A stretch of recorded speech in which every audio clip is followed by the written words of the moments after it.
ಒಂದೂರಿನಲ್ಲಿ ಒಬ್ಬ ಋಷಿ ಮತ್ತು ಒಬ್ಬ ರಾಜ ಇದ್ದರು. ಇವರು ಅಕ್ಕ ತಂಗಿಯರನ್ನ ಮದುವೆಯಾಗಿದ್ದರು. ಒಂದು ದಿನ ರಾಣಿಯು ಋಷಿಯ ಪತ್ನಿಗೆ ಕುಟುಂಬ ಸಮೇತ ಊಟಕ್ಕೆ ಆಹ್ವಾನವನ್ನು ಕಳುಹಿಸಿದಳು. ಈ ವಿಷಯವನ್ನು ಋಷಿ ಪತ್ನಿಯ ತನ್ನ ಪತಿಗೆ ತಿಳಿಸಿದಾಗ ಆ ಋಷಿಯು, ಧನಿಕರ ಗೆಳೆತನ ಒಳ್ಳೆಯದಲ್ಲ. ನಿನ್ನ ಆತಂಗಿ ವೈಭವದ ಜೀವನ ಮಾಡುತ್ತಿದ್ದಾಳೆ. ರಾಜನಿಗೆ ಹಣ ಹಾಗೂ ರಾಜ್ಯದ ಶಕ್ತಿ ಇವೆರಡರ ಅಹಂಕಾರವಿರುತ್ತದೆ. ಅವರು ನಿನ್ನನ್ನು ಅವಮಾನಿಸಲು ಕರೆಯುತ್ತಿದ್ದಾರೆ. ಏಕೆಂದರೆ ಅವರು ಕರೆದ ಮೇಲೆ ನೀವು ಒಂದು ದಿನ ಅವರನ್ನ ಭೋಜನಕ್ಕೆ ಕರೆಯಬೇಕಾಗುತ್ತದೆ. ನಾವು ಅವರಂಥ ಭೋಜನದ ವ್ಯವಸ್ಥೆ ಆ ಕಾಡಿನಲ್ಲಿ ಮಾಡಲು ಸಾಧ್ಯವಿಲ್ಲ. ಇದೆಲ್ಲ ಆ ಧನಿಕ ರಾಜನ ಕುತಂತ್ರ. ನಿನ್ನ ಮುಂದೆ ತನ್ನನ್ನು ದೊಡ್ಡವನನ್ನಾಗಿ ಹಾಗೂ ತನ್ನನ್ನು ಸಣ್ಣವನನ್ನಾಗಿಸಿ ತೋರಿಸುವುದೇ ಅವನ ಆಶಯ. ನೀನು ಈ ವಿಷಯವನ್ನು ಇಲ್ಲಿಗೆ ಬಿಟ್ಟು ನಾವು ಹೋಗದಿರುವುದೇ ಕ್ಷೇಮ ಎಂದು. ಆದರೆ ಋಷಿ ಪತ್ನಿಯು ಕೇಳಲಿಲ್ಲ. ಹಠ ಹಿಡಿದಾಗ ಋಷಿ ಬೇರೆ ದಾರಿ ಕಾಣದೆ ಕುಟುಂಬ ಸಹಿತ ರಾಜನ ಅರಮನೆಗೆ ಹೋದನು. ರಾಣಿಯು ಅತ್ಯಮೂಲ್ಯವಾದ ಒಡವೆ ಧರಿಸಿದ್ದಳು. ಬೆಲೆ ಬಾಳುವ ಬಟ್ಟೆ ತೊಟ್ಟಿದ್ದಳು. ಋಷಿ ಪತ್ನಿಯ ಸಾಧಾರಣವಾದ ಬಟ್ಟೆ ಮತ್ತು ಕೊರಳಲ್ಲಿದ್ದ ರಾಮನಾಮದ ಜಪಮಾಲೆಯನ್ನು ನೋಡಿ ರಾಣಿಯ ಸೇವಕರು ಮತ್ತು ಅಧಿಕಾರಿಗಳು ತಮ್ಮಲ್ಲಿ ಹಾಸ್ಯ ಮಾಡಿಕೊಳ್ಳುತ್ತಿದ್ದರು. ರಾಜನ ಭಾವ ಇವರೇನಾ? ಎಲ್ಲಿಯ ರಾಜ, ಎಲ್ಲಿಯ ಈ ಬಡವ ಎನ್ನುತ್ತಿದ್ದರು. ಇದನ್ನೆಲ್ಲ ಋಷಿ ಕುಟುಂಬದವರು ಕೇಳಿಸಿಕೊಳ್ಳುತ್ತಿದ್ದರು. ಊಟವಾದ ನಂತರ ಋಷಿ ಪತ್ನಿಯ ರಾಜನ ಕುಟುಂಬದವರನ್ನ ತಮ್ಮ ಮನೆಗೆ ಭೋಜನಕ್ಕೆ ಆಹ್ವಾನಿಸಿದಳು. ನಿಶ್ಚಿತವಾದ ದಿನ ರಾಜರು ಸಾವಿರಾರು ಸೈನಿಕರನ್ನು ಕರೆದುಕೊಂಡು ತನ್ನ ಭಾವನಾದ ಋಷಿಯ ಆಶ್ರಮಕ್ಕೆ ಬಂದನು. ಋಷಿಯು ಸ್ವರ್ಗಲೋಕದ ಇಂದ್ರನನ್ನು ಪ್ರಾರ್ಥಿಸಿಕೊಂಡು ಕಾಮಧೇನುವನ್ನು ಕರೆಸಿಕೊಂಡಿದ್ದನು. ಅದರ ಬದಲಾಗಿ ಋಷಿಯು ತಾನು ಸಂಪಾದಿಸಿದ ಪುಣ್ಯವನ್ನು ಧಾರೆ ಎರೆದಿದ್ದನು. ಇಂದ್ರನು ಇದು ಟೆಂಟನ್ನು ಮತ್ತು ಕಾಮಧೇನುವಿನ ಜೊತೆ ಕೆಲವು ಸೈನಿಕರನ್ನು ಕಳುಹಿಸಿದ್ದನು. ಕಾಮಧೇನುವನ್ನು ಟೆಂಟಲ್ಲಿ ಇರಿಸಲಾಗಿತ್ತು. ಋಷಿಯು ಆ ಹಸುವಿಗೆ ಆರತಿ ಮಾಡಿ ತನ್ನ ಮನೋಕಾಮನೆಯನ್ನು ತಿಳಿಸಿದನು. ತಕ್ಷಣವೇ 56 ತರಹದ ಭಕ್ಷ್ಯಗಳನ್ನು ಬೆಳ್ಳಿಯ ತಟ್ಟೆ ಬಟ್ಟಲುಗಳಲ್ಲಿ ತುಂಬಿದ ತಿಂಡಿಗಳು ಸ್ವರ್ಗದಿಂದ ಇಳಿದು ಟೆಂಟಿನಲ್ಲಿ ಬಂದು ಕುಳಿತವು. ಅರ್ಧ ಎಕರೆ ಟೆಂಟ್ ಭಕ್ಷ್ಯ ಭೋಜನಗಳಿಂದ ತುಂಬಿ ಹೋಯಿತು.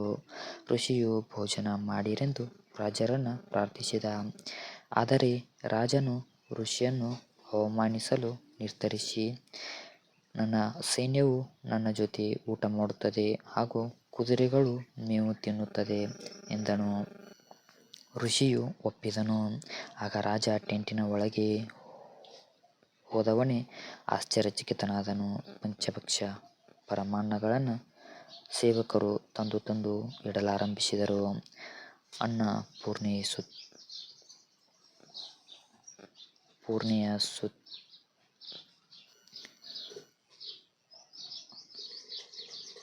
ಮಾಡುತ್ತಾ ಋಷಿಯು ಊಟ ಮಾಡಿರೆಂದು ರಾಜನನ್ನು ವಿನಂತಿಸಿದನು.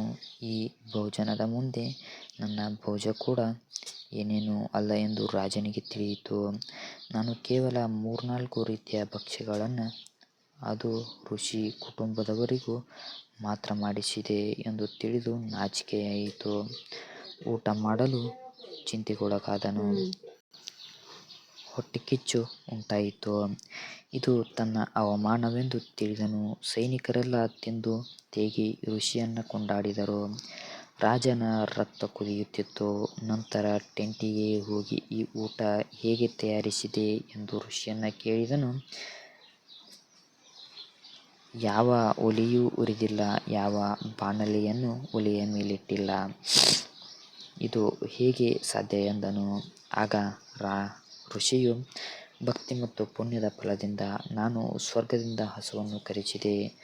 ನಾವು ಎಷ್ಟು ಖಾದ್ಯ ಕೇಳುತ್ತೇವೆಯೋ ಅಷ್ಟು ತಕ್ಷಣವೇ ಒದಗಿಸಿಕೊಡುವುದೇ ಆ ಹಸುವಿನ ವಿಶೇಷ ಲಕ್ಷಣ ಎಂದನು.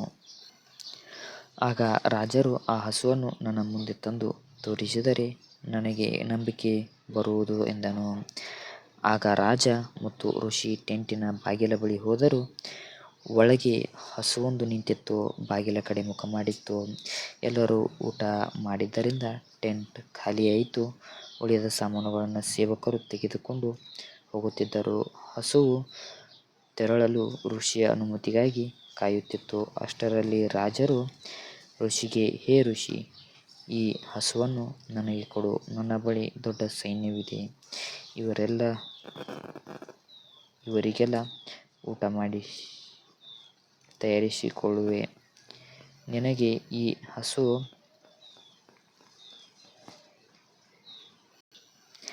ನಿನಗೇಕೆ ಈ ಹಸು ಎಂದನು. ಆಗ ಋಷಿಯು, ಹೇ ರಾಜ, ನಾನು ಈ ಗೋಮಾತೆಯನ್ನು ಸಾಲವಾಗಿ ಪಡೆದಿದ್ದೇನೆ. ಸ್ವರ್ಗದಿಂದ ತರಿಸಿರುವೆ.